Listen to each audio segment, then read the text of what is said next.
If you're looking to buy or build a new home in Kansas City, this is the perfect video for you because buying a new home is a whole different ballgame than buying a pre-existing one. We have hundreds of local builders here in Kansas City, all with different pricing, standard features, value included. And of course, the costs can either spiral out of control very quickly or be reined in based on a few critical decisions. And on the screen, we've got the 7 steps we'll be breaking down throughout the rest of the video. But one of those sticking points, the first one we have to cover, is called the stress test. And as much as Jordan and I here love new construction homes, they don't make sense at every price point. And the reason that we say that is because typically here in Kansas City, the starting price point for new homes is anywhere from $400,000 to $600,000. That's totally dependent on the area of the city that they're in. However, we can find homes that are in that $200,000 to $300,000 range. But the big question is, how do they compare? How is the value comparison to an older home in that same area? And we've got a chart on the screen. There are 6 different factors that we like to go through, especially if somebody comes to us and says, hey, I like new construction, but I'm not just sure. In many instances, we end up saying, hey, you're going to get way more value out of an older home. And these are some of the factors as to why. So the first one is the location.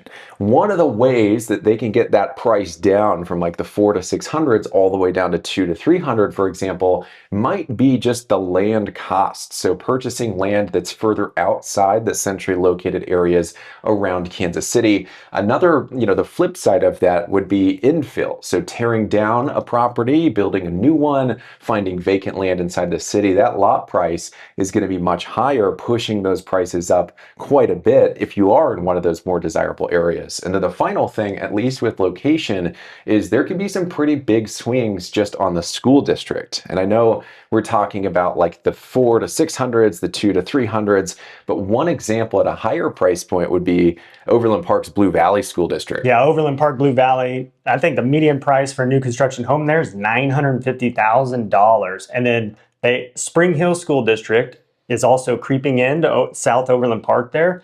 And those homes, the median price, I think $650,000. Yep. For a new construction home. So that's a pretty big difference just based on the school district itself. But really, the second way that that price can get a little bit lower, and what you have to look at when comparing to an older home, is the actual value in the house. And Jordan, one thing we're seeing all over Kansas City is the presence of slab foundations instead of a full basement foundation. Yeah, and that's a big difference compared to older homes. I mean, the vast majority of homes here in Kansas City are going to have a full basement. And the other thing is, those homes in that $300,000 range, the square footage, they're just going to be much smaller and they're going to have lower quality finishes. That's right. So it's possible with an older home, not only maybe a better area of town, but you're most likely going to get a lot more square footage for the price. The final part of this value component is just the level of finishes and quality. We go through a lot of older homes, and if they're not fully updated, all we see really is new construction. So there's quite a big disparity, but even at some of these lower price points, if you're looking at all builder grade materials, laminate instead of quartz or granite countertops, cultured marble in the bathrooms, if you're looking at, peel and stick tile as opposed to real tile, there could be a really big difference in value compared to a pre-existing home. Yeah, and a lot of the older homes too here in Kansas City, you're going to find real hardwood floors, you're going to have real hardwood kitchen cabinets.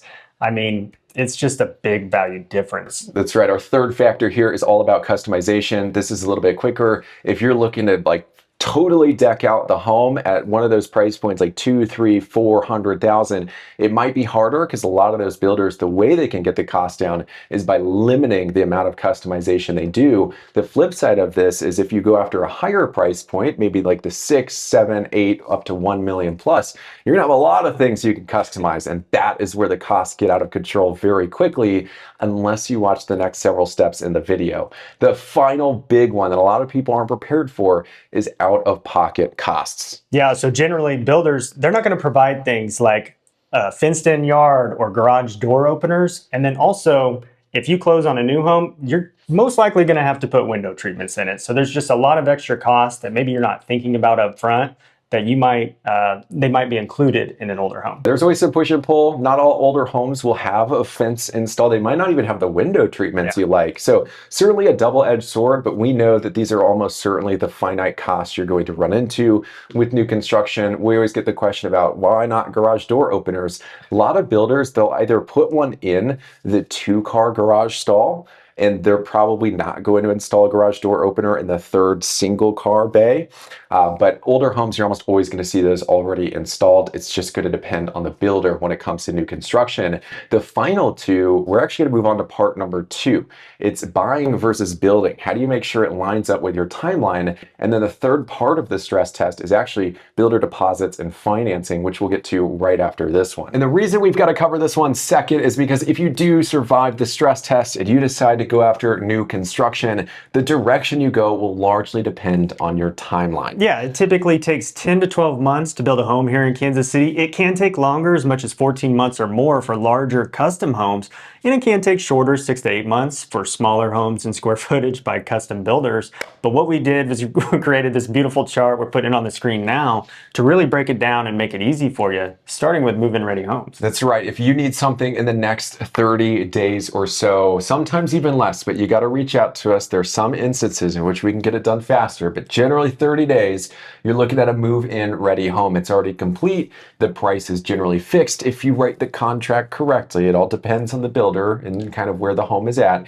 But when it comes to customization, if that's something that you're looking for, oftentimes it is going to be limited, which means you can always go in and add things later on. Sometimes you can switch things out, but since it's already completed, it's just a question about extra cost on top of that. We've had clients customize a little bit, but again, it's just about paying the extra cost to do that. The second type of home, maybe you do want to customize a little bit, but you don't have 10 to 12, maybe 14 plus months. That's where we see a spec home come into the picture. And the nice thing about spec homes is you can find them at every stage of construction, anywhere from 30 days to 12 months out, at the foundation stage.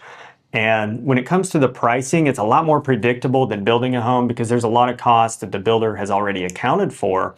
And then when it comes to customization, it totally depends on the stage that you find them in. So we need to be reaching out to those on-site agents or the builders and finding out, have they already made selections like paint colors and finishes or not? Now there's a lot of things like obviously the lot, the floor plan, the builder, those things are going to be locked in, but you may be able to make some of those selections and tailor the house to your liking. And the third option is where you do get to choose all of those things. That's building from the ground up. This takes a lot more preparation. There are a lot more levers we can pull to really control the price and get you the most value.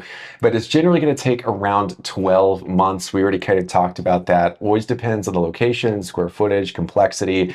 It is going to be less predictable. There are a lot of things that we're going to discuss in the video to make it more predictable. And even if you have no interest in building, ways that you can vet the price of a move-in ready home or a spec home, again, to make sure you get the most value. But building a home from the ground up is the only way to guarantee you get everything you want. It's just going to cost more generally than the other couple options. This is where you pick the lot, the builder, the floor plan. You make all the selections. You can make structural changes because you're getting in before the plan has actually been permitted by the city. Now on the screen is a timeline for all three of those options. Depending on which one you go with, there might be some additional steps. This is what we're going to break down in the following parts of the video, but we've got the third part, the final part of the stress test, the third part of the video, and Jordan, that's the money questions. Oh, the money questions. So then we're talking about the builder deposits and then the financing for these new homes. And we're going to start with deposits. As you can see, this chart here on the screen, totally different than buying an older home here in Kansas City, where typically you're putting 1% of the purchase price down. That money is held by the title company in an escrow account until the transaction closes. And typically that money is refundable when you're buying an older home, and it's all based on the contingencies you have in the contract, such as it passing inspections or the appraisal coming in at purchase price or higher. And then when it comes to new homes, that deposit is almost always going to be higher. It just depends on the builder. We tend to see most often 5 to 10%. Sometimes we can see anywhere from 1% down, just like a pre-existing home. Sometimes it might be the complete opposite, like a 12% down. The reason this is higher, we're going to explain it throughout the rest of the video. Some of this has to do with the timeline, but most of it has to do with the risk the builder is taking. There is even some risk when it comes to move-in ready homes. And again, we'll get to that in a second. Another major difference is that deposit on a new home is almost always going to be held by the builder instead of the title company. Their contracts usually say that they can commingle with the rest of their funds. They can use those for construction or to make final repairs on the move-in ready home before you move into it. You can see the footnote at the bottom. Deposits, we have to mention this. They are credited back to you at closing, whether you buy an older home or a new home. And then the final big one, this is the reason it's the last part of the stress test, is because new construction deposits are almost always going to be non-refundable. At the end, we're going to talk about the one caveat to this, which is in some instances, if you're going after a move-in ready home, and you have a home to sell first, you might get an exception to it, but generally they're going to be non-refundable. And that's why the threshold for buying a new home, that you're just taking a little bit more risk. And that's why we have to make sure it's absolutely what you want. And that's how you're going to get the most value. Now, the second part of the money questions is all about financing. The good news here is if you can get past the deposits, the higher amount, that it's non-refundable, you still want a new home. This is actually much easier than most people think, especially if you're wanting to build most of the time. But we've got another chart. It's one of several more that we spent a lot of time putting together just to make this easier to understand. And Jordan, why don't we start with financing for a home that's under construction or move-in ready? Yeah, so super simple, very similar to buying an older home. The builder has already financed the construction and the deposit is paid after the contract is signed. And then once the home is complete, you close on it at the end with a traditional mortgage. That's right. There's one caveat. I think a lot of you have probably caught my little footnotes there. But when it comes to a home that's under construction, if you make customizations, if you end up upgrading some things, a lot of builders will charge you an additional deposit, sometimes 50% of that upgraded amount, sometimes 100%, sometimes it could be a check to the vendor. But just know if you do customize, you go over the budget, you add to the price, usually there's going to be another deposit that is due. But moving on to building from the ground up, I know the biggest fear is, oh my goodness, am I going to have to finance construction myself? Luckily, most of the time, we'll explain one of the caveats to that one in a second, but most of the time, builder financing is an option in Kansas City, and it's very similar to what we just discussed. So after the contract is signed, the deposit goes to the builder. The builder goes out, obtains financing, they purchase the lot from the developer, and then they finance construction. So same deal, you're paying the deposit, you're paying deposits for any overages, whatever that builder's policy is, for customizations you make. And then at the end, once construction's complete, you close on the home just like any other home purchase.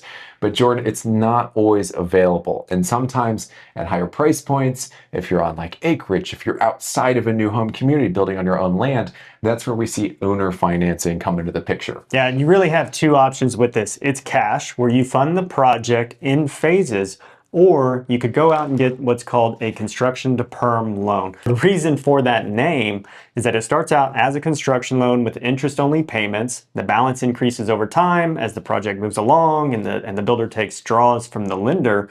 But then once the project's complete, it automatically turns out into a long-term mortgage. That's right. So there's a one-time close in the beginning. That's where you pay your down payment to the bank.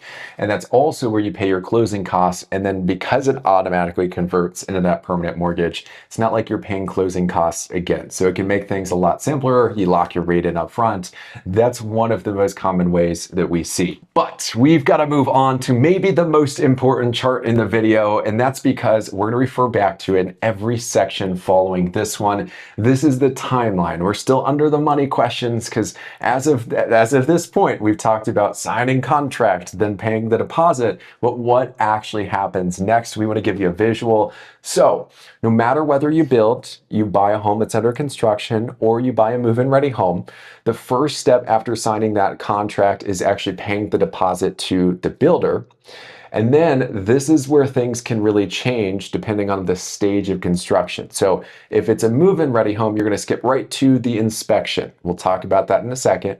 If the home is one that you're building from the ground up, we're going to start at the build meeting. For some spec homes, we'll also start there. But the three major parts after that build meeting, especially if a home's under construction, it's going to be selections, which is where you're going to pick out a lot of the finishes, right? You're going to do the cabinet renderings, if applicable. You'll pick out the carpet, the paint colors, maybe the roof texture, as well as the color of the roof. Maybe you'll pick out tile, countertops, etc. If the home is a spec home under construction, this will all depend on the stage of construction it's at. If you're building from the ground up, all that stuff is going to be open. The next major one, very similar, it's going to be electrical, right? We're adding outlets, maybe we're changing some of the recessed lights, maybe we're adding some light fixtures, a soffit light outside for, Christmas lights to make running those a little bit easier. That's where a lot of that's going to happen. The fourth major part, again, depending on the stage of construction, it's going to be your trim walkthrough. It's where you go through any floating shelves, any trim detail, any accent walls, any, let's say, boot benches, stuff like that's not cabinetry related. That's where you're going to make a lot of those changes. But after that, the process is very similar from here on out. So we always recommend an inspection. It's just going to depend on the builder. We've had some instances where either the listing agent, so the builder's representative, or the actual builder themselves are not very fond of the inspection. It can give us a little bit of a tough time. But what we really enjoy and what we've had lately, a lot of our experiences is builders that are like, bring it on. It's a challenge. Show me what's going on with the home because I want to fix it.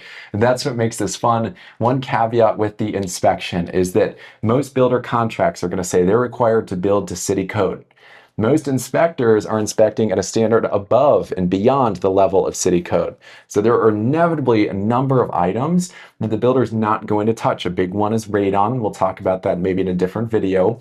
But a lot of the time, there's going to be things on the inspection report that are beyond the scope of what the builder is required to fix. And the nice thing is the inspection notifies you of all the things that probably need to be fixed and in line with building code before you move in. And of course, you've got the warranty after that. And another reason why the inspection report matters so much is because you can take it to the next step, which is the punch list walkthrough, otherwise known as the new home orientation or blue tape walkthrough.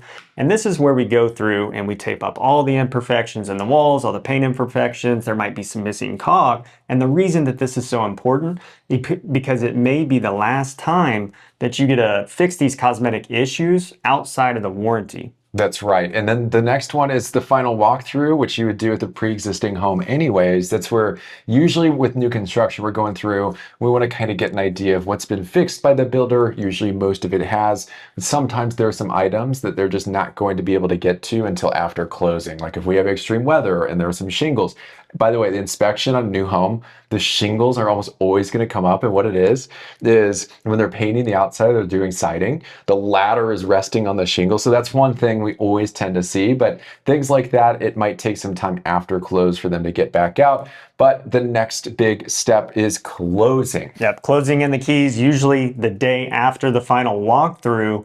And it is a little bit different than buying an older home because the builder is not going to hand those keys over until the funding hits their bank account. Right. And if you're financing with a lender, sometimes after you pay your deposit and you close, it can take a couple hours until that goes through. So if you are moving in, the timeline matters. You've got movers lined up. Just know that it could take a couple hours after you close in order to get access to those keys. Now you saw this timeline at the beginning of the video. That was all for the sticking points, right? The stress test. We discussed new versus older homes.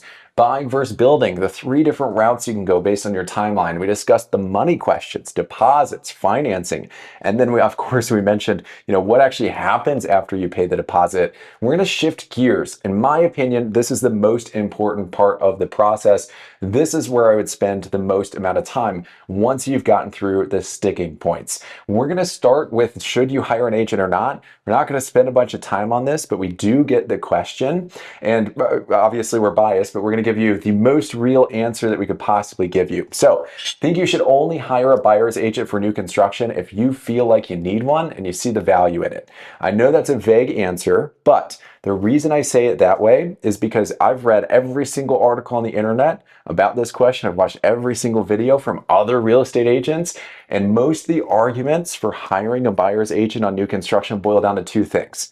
Usually it's, oh, the builder contracts are scary, and oh, the listing agent is negotiating against you the whole time. In our opinion, if you're going to hire a buyer's agent on new construction, hire somebody that specializes in new construction.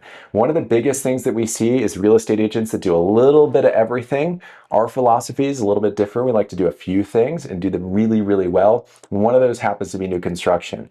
But because we see a lot of different scenarios, not all real estate agents like it or knowledgeable about it, know all of the different builders, communities, options that are out there. When we're talking about costs that can spiral very quickly, the level of knowledge to give you advice that influence your decisions has to be pretty high. So make sure they specialize in new construction. And the second, and what we like to do, what you can see on the channel, we go through all these different communities. We look at some of the biggest and best builders in Kansas City. And the major difference between what we do versus like a listing agent or builder's representative is instead of representing or selling in a couple communities or representing a handful of builders, we get to do it all, which means we get to bring the best options to you. And like you're going to see in a minute, the lot, the floor plan, selecting the right builder, etc. All of those are decisions that compound so much over the next 5 to 10 years that you're living in that house. That's what we want to maximize, because there are also some big levers you can pull to get that price down. So if any of this video resonates with you, this entire video is our answer to the question, should I hire an agent? You see the value, give us a phone call, text message, email. We'd love to do all of this, but make it specific to you and the home you want to buy or build. But we're going to move on to the next kind of part of this cost and risk mitigation. We're going to discuss lots, the different types. We're going to discuss floor plans. We're going to discuss how to select the right builder. This matters even if you're not building a home, even if you buy a move-in ready home, because vetting the price can really expose the real value you're getting, again, even on a move-in ready or a home that's under construction. Now we are starting with lots because this is one of the biggest levers that you can pull to influence the price of the home.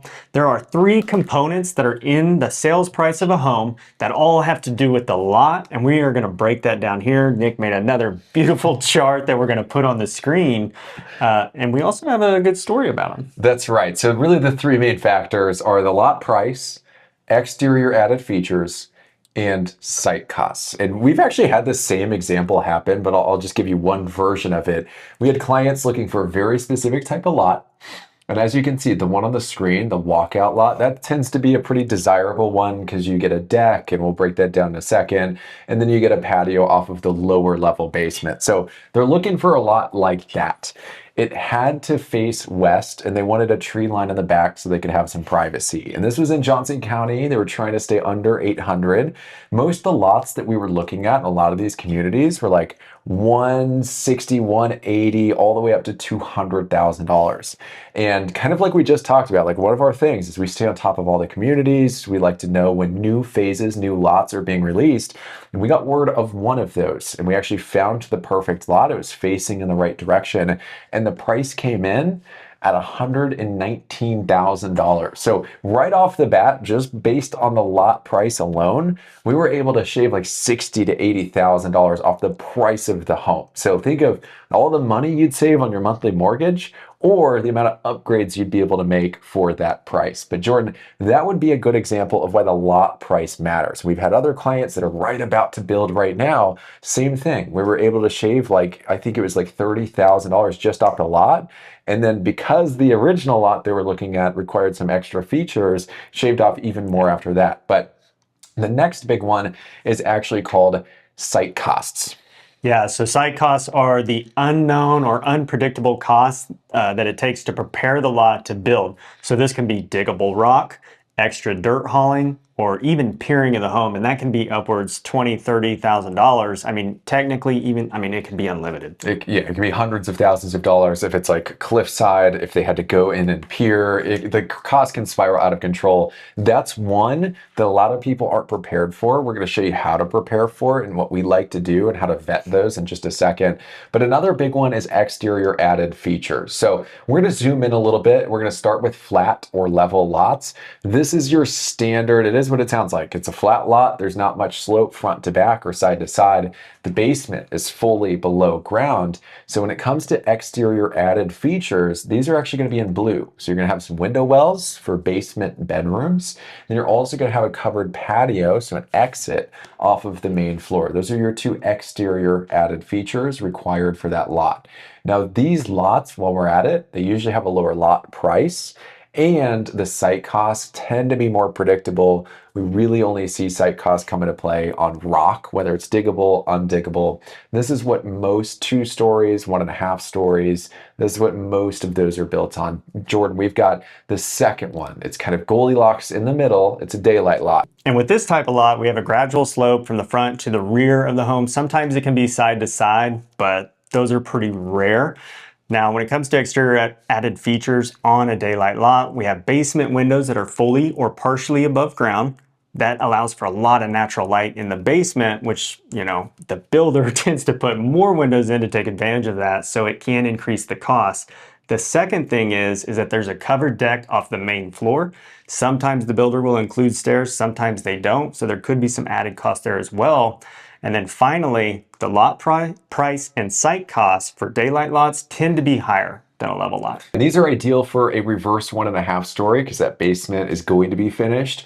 Or if you plan to finish the basement, you want natural light down there, it's a great option. But we're going to move on to one of the most sought after types of lots, which is a walkout lot. And the big difference with this one is there's a little bit more slope front to back or side to side than a daylight lot. And instead of just windows above ground, you get an actual exit from the lower level into the backyard. And usually there aren't going to be any stairs with this type of lot. We'll discuss that here in a second. So the major differences in the added exterior features would be that door, the additional windows to get from that lower level into the backyard.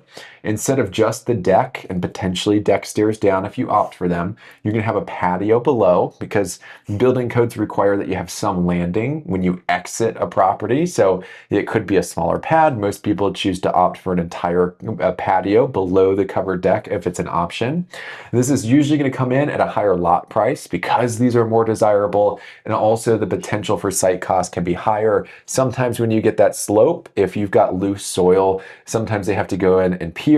A lot of the time it's additional dirt hauling expenses, but these are ideal anytime you're finishing the basement. But a lot of the time we see reverse 1.5s built on these lots. Now, we've been fortunate enough to tour quite a few different homes that are like a combination of these 2 lots.